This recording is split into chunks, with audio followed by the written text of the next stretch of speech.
All right, we'll go ahead and get started now. Again, my name is Tom Lyons. I'm a senior engineer with Inflow Communications. I'll be taking you through this training today. I'm a senior support engineer and subject matter expert over here. And I am coming up on 6 years of unified communications experience. That will be on the 29th, so I'm just a couple weeks out from that. This training, just so everybody knows, will be focused on users and user groups, specifically on what we can do in user groups to actually give your users the permissions that they require and how to break those out and make it easier to manage your system. So just to make sure everybody's here in the right spot for that. Couple webinars we do have coming up here in the near future as well, if you're interested in those. On the 23rd, we will have a webinar on the new 911 laws and FCC requirements for your phone system. This will allow you to find out what's coming down the pipe and if there are any changes that are going to need to be made on your system, and what we can do to help you with that. And then also on the 30th, we have a webinar on maximizing your Inflow support and success program benefits. This will go over some of the other perks that we offer at Inflow Communications and the different support packages to make sure that you're in the right spot. So that might be a good one to join as well. A little bit about Inflow before we get started. Inflow does have a sole focus on unified communications and contact center solutions. So voice is what we do. We don't jump into networking or anything else like that. Everybody here is well trained in voice applications, and anybody that you get on the phone or in your email for any ticketing concerns will be able to assist you with anything you need. We are a Mitel Platinum partner, as well as partnered with RingCentral and Genesys PureCloud. We have offices and employees in 10 states and currently support over 180,000 endpoints and over 800 customers nationwide and in many cases worldwide. And we're maniacal about the customer experience. We want to make sure you get all the information you need for your system and then some to make sure that your phone system is operating exactly the way you need for your business. Here's a quick snippet of some of the customers that we support. And as always, if you do have any questions, there is a questions box in your GoToMeeting application. You can submit those questions there and I will answer those to the best of my ability. If there's anything that comes up that I cannot answer, we will get you an answer shortly after as well. So with that, we are going to jump right into it here. So what I'm going to do is I'm going to actually pull over my VM list here. There we go. Let me go ahead and make this full screen and make that full screen as well. And what we are going to do is we're going to focus on the users and user groups here. And in particular, we're really going to go over the user groups because that's where the majority of the changes that we're going to talk about are made. The user piece, as an administrator, I'm going to guess most here are familiar with creating users. If you do need information on creating users as well, we do have a tutorial on our YouTube page. If you just search for Inflow Communications, you can find that there. And we will just jump into it here. So what I'm going to do is go ahead and click on the wrench, which is where you handle all your configuration and connect. Click on users and then click on users again, just to show the field that we're going to be manipulating and talking about here. When this guy loads up, which apparently looks like it's going to be taking a minute here. Ah, interesting. I don't know why that's taking as long as it is, but there we go. Now that has popped up. Down at the bottom pane here, which I will expand, you'll notice that in the third drop down here, there is a spot for user group. And it's a drop down that you can change as well as a button that says go to user group. This is an important piece for any user in the system because this is where you actually set up the permissions that that user has. So you can use these to go ahead and make sure that certain users have certain functions, certain users don't have those functions. It's a good way to set up supervisors versus just standard users, depending on what you're doing with your system. You can think of it as an Active Directory container, basically. So it's a container that provides all the permissions and settings for the users that reside in the container. And there's a bunch of different settings that go along with it. So when I click on Go to User Group and let this load up here, you will see that there are quite a few in this particular system. This is a lab environment that I use for internal training. And there are a whole bunch of different user groups at the top. They have a whole bunch of different settings where classes and service assigned to them. And down at the bottom, there's a whole bunch of information as well. So what we're gonna do is go through some best practices where you can find certain settings and easy ways to go ahead and make your system more granular and easier to make changes as needed. So to go through the user group settings here, I'm going to go ahead and pop this guy up by hitting this expand details pane on the screen here, which will bring up the entire user group function for DC Heroes here, which is one of the user groups in my lab environment. This lab environment here and this user group is set up for a specific set of permissions for these users. And you can see here, if you look at the general tab, there are 3 COSs or classes of service that are right at the top.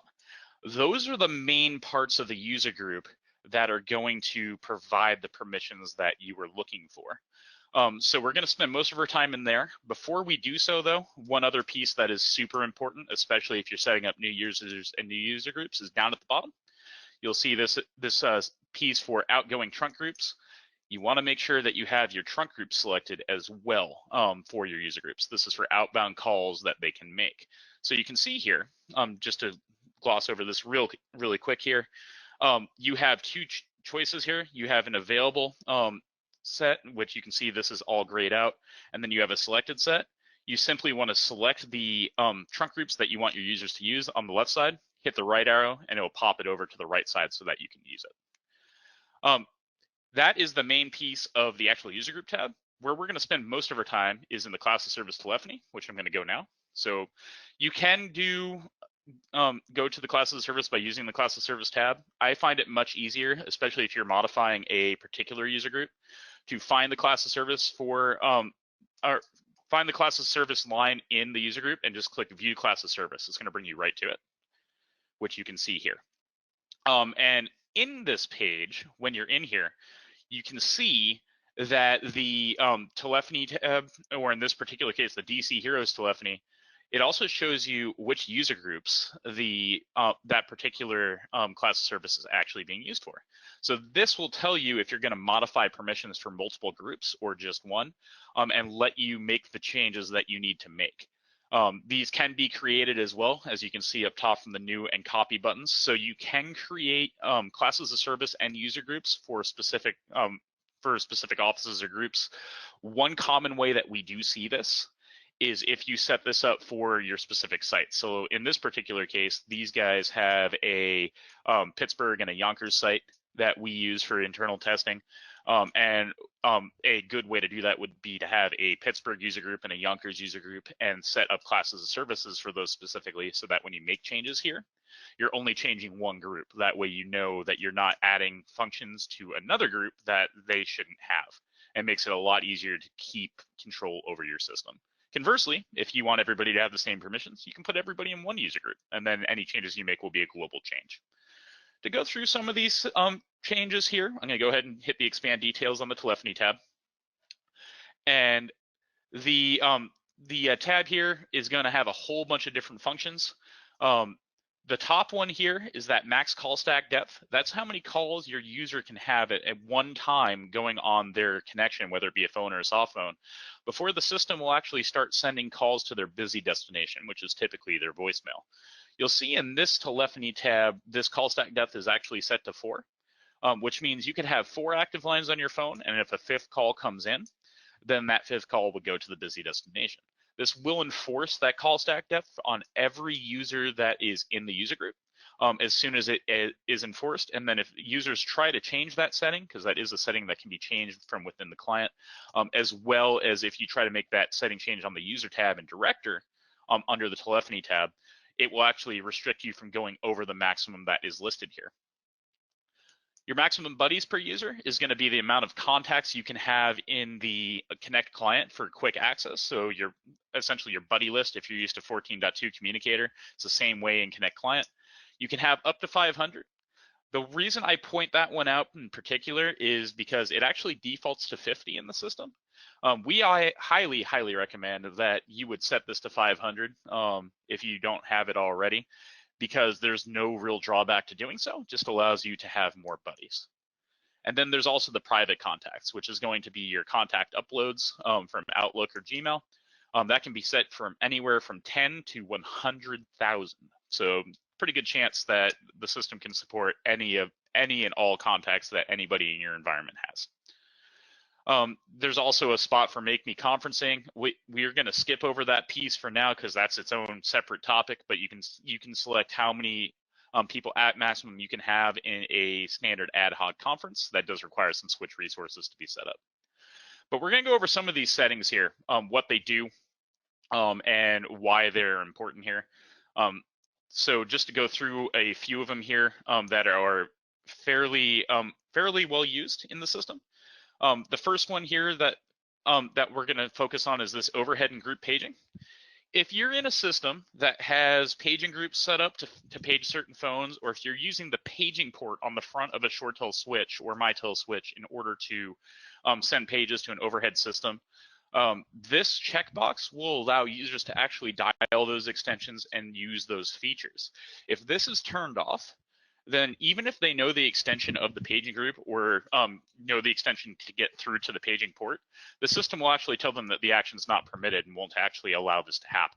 So this is a good one to know, especially if you have those kind of systems. If you're using something for emergency pages, stuff like that, this is a good one to disable for your general users so that they are unable to do this even accidentally.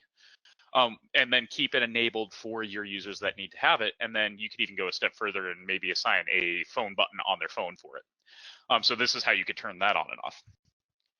The next one that is very highly used is your allow make hunt group busy, which I see we actually already have a question on that. And I will go over that as well while we do this. So this is a function that allows your users, if this is enabled, to use a star code on their phone in conjunction with the extension of the hunt group that they want to change to a busy state, to send all calls to the busy or call stack full destination of the hunt group. So this is good if you're going to have like a temporary closure, or if you just want to manually turn your phones off at the end of the day, and you're using hunt groups in your call flow. You can use this option to do that. Couple caveats to it. To answer the question that we have, no, there is no way to filter which hunt groups can be turned on and off like this if this is on. So if users have access to this, they can actually busy out any hunt group in your system. So there is no way to actually make that more selective. The other piece to that is it does not manually turn itself back on even if you're on a schedule. You want to make sure your users know that, so when they come back in the morning or from whatever they're doing, they unbusy the hunt group. Otherwise, you're not going to get calls. If you disable this, then the star code won't do anything, so that will make sure that users can't busy out your hunt groups. Caller ID name and number for other extensions, another big one.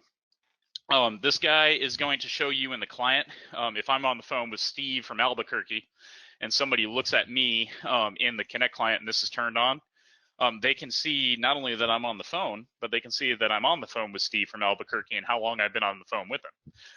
So this is nice to do if you want your users to know who's on the phone with who, so they can lend assistance.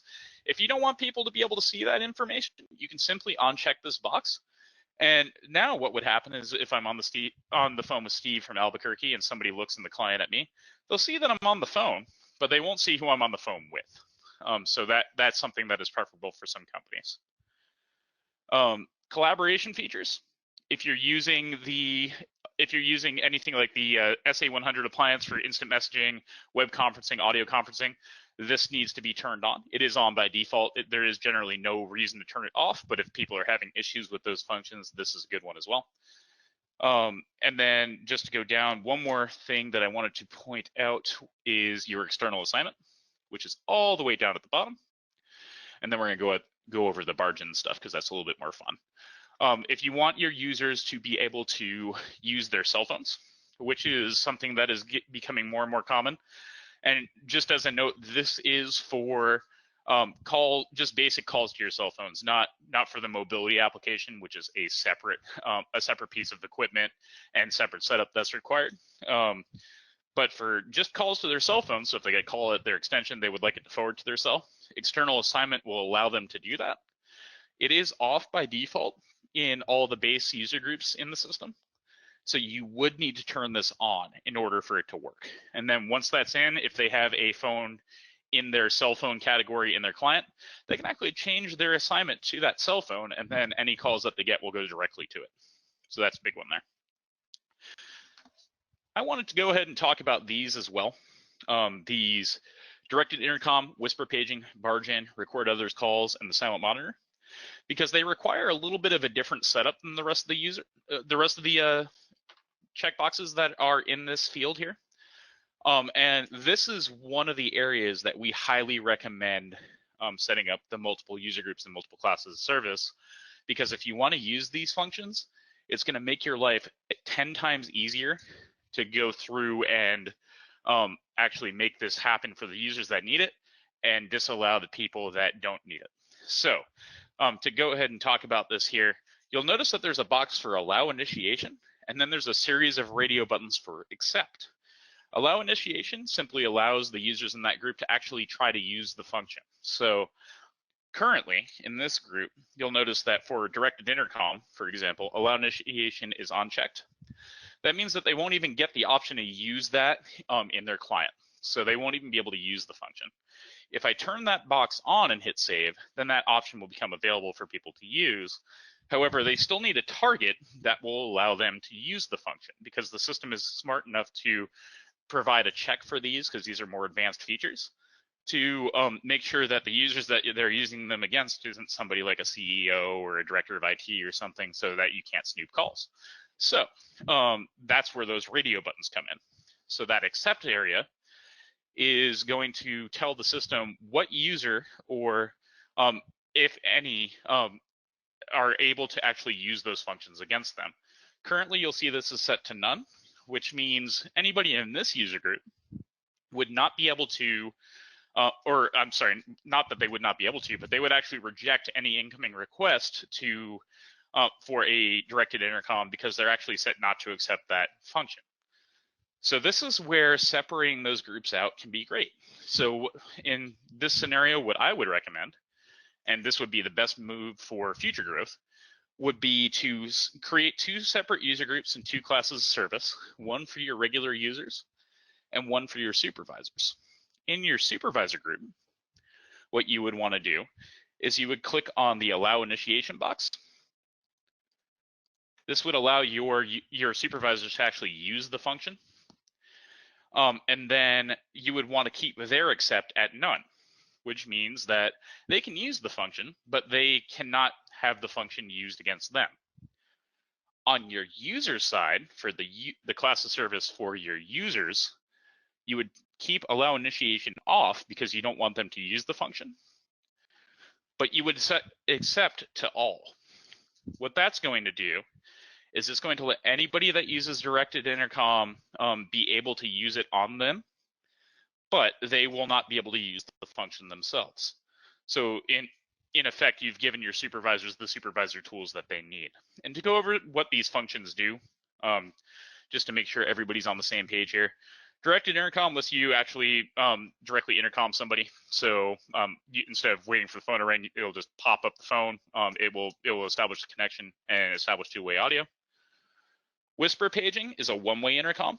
So it's going to turn on their speakerphone and you'll be able to talk to them. They won't be able to talk to you. You will not be able to hear anything on their side.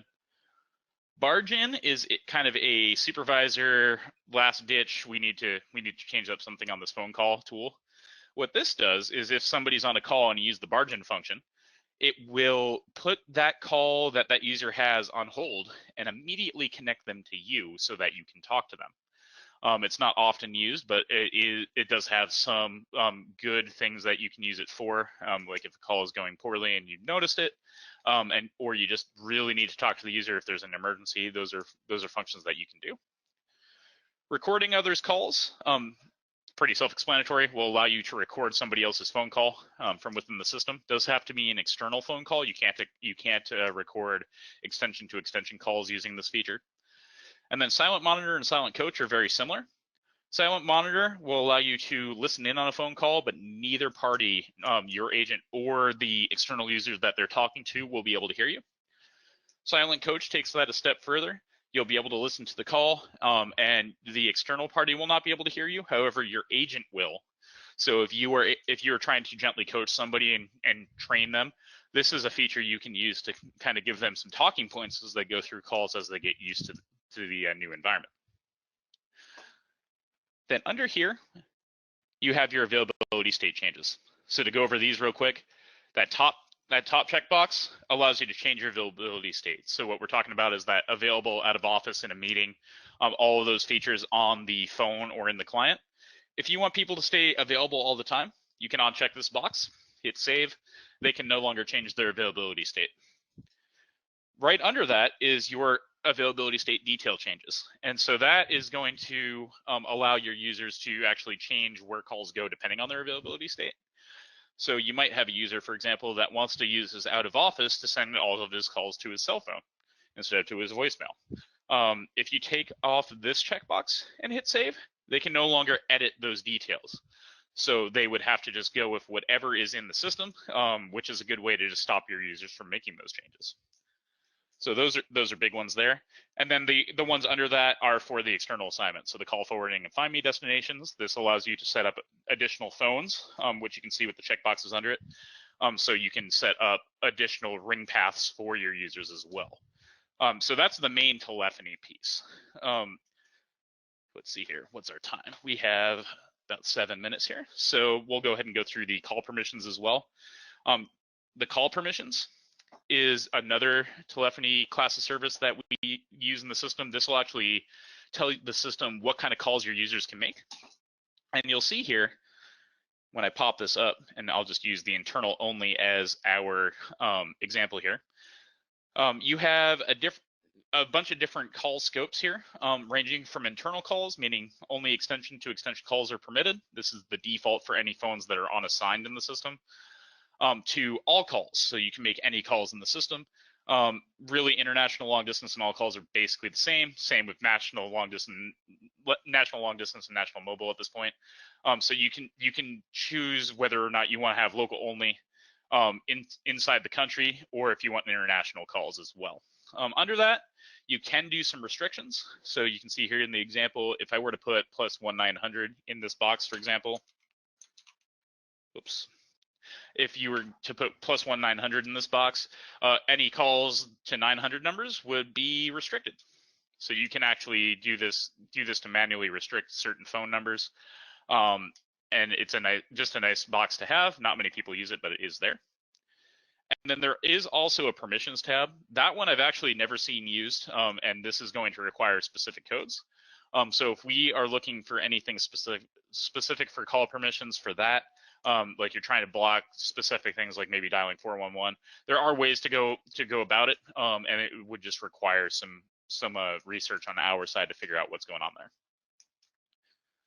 And then finally, our voicemail permissions. This one has a few different options that are important as well. To go ahead and jump into these here, I'm gonna hit the ones that are the most important. The very most important one, obviously, is the incoming message length. By default, most of your user groups are going to default to the large mailbox, which is going to default that incoming message length to 480 seconds. That means that's the longest voicemail that somebody can leave you before the system cuts them off and says, thank you for your time, and hangs up on them. This can be adjusted up to 3,600 seconds, which is 1 hour. Why this is important is this also handles the amount of time you can record if you're recording your own calls, because that's handled by the voicemail system. So if you're doing any call recording internally like that, using manual recording, you would want to set this to the maximum length of 3,600 seconds so that you can record for up to an hour. This does also mean that users would be able to receive voicemails up to an hour in length as well, so that is important to note. Your incoming max messages can be anywhere between 0 and 500. It does default to 60. You can change this to whatever you want, and this just really depends on the amount of space available on your server. With the price of space these days, typically it's okay to set this to 500 for everybody. And then finally, your outgoing message length. This is for sending messages through the client. So this would allow you to actually send a message of up to 240 seconds through the client. So you would be able to then send that through up to 4 minutes. The maximum, again, is 3,600 seconds. And then finally, down at the bottom, we have a couple of options for auto delete. So this is handy if you are running into space concerns, or you just want people to start pruning their mailboxes and they aren't listening, or anything of that nature. You can actually kind of force the issue here.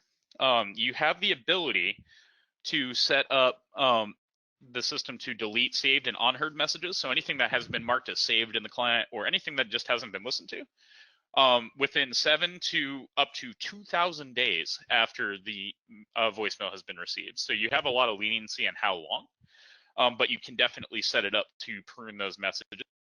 And then for heard messages, you can do the same thing. So for heard messages, they have their own separate box here. So if you want to do, for example, 30 days for unheard, but you wanted to do 7 days for heard messages, then anything that's been listened to would be deleted after a week, and they would get a month to actually listen to their voicemails. And down at the bottom there, you'll see that enable auto delete notification. That is going to send an email to the users saying, hey, we had voicemails in your box that match these permissions, so they are being pruned. So that way they know that their voicemails were auto pruned rather than finding out that they're just missing voicemails and then potentially sending a ticket into your IT to get that looked at. So this is going to take us to the end of our training here. We definitely do have a lot more content in the pipe for you. At this point, I'm going to go ahead and take a look at questions. Looks like we have a few here, and it looks like they may all have a similar line here. So I'm just going to go through them. Let's see. I'm very interested in additional webinar training. Awesome. For additional training, we have all of our webinars posted on our website at inflowcom.com. You can see all of our upcoming webinars and events there. We do also send out email blasts about these so that you will get that information moving forward. Also, for any additional training, you can actually go to either our website where we have a repository of all these webinars. That's where those are stored. Or you can even go to YouTube and look up Inflow Communications, and we have dozens and dozens of videos of training, including full admin training. So if you're looking for full admin training for anybody coming on to manage the phone system, we have a number of 2-part courses that will help you bring them through. We will also be doing kind of a series based on what I've started today to go over things like call flow and things of that nature. So stay tuned for our webinars as well. Let's see. And actually, it looks like that answers all of our questions because all of them so far have been asking about additional training. So I would highly recommend checking us out on YouTube. That's where I go whenever I point somebody to training that they could use as well. And again, if you just search for Inflow Communications, everything will pop up there. And you'll be able to find everything you need at a glance. So we have things like quick snippets for adding users. We have got Connect client training. We have admin training. Pretty much anything you can think of, we have it on our channel. And if we don't have it, be sure to request it so we can make sure we can make a webinar for you. Do we have any other questions?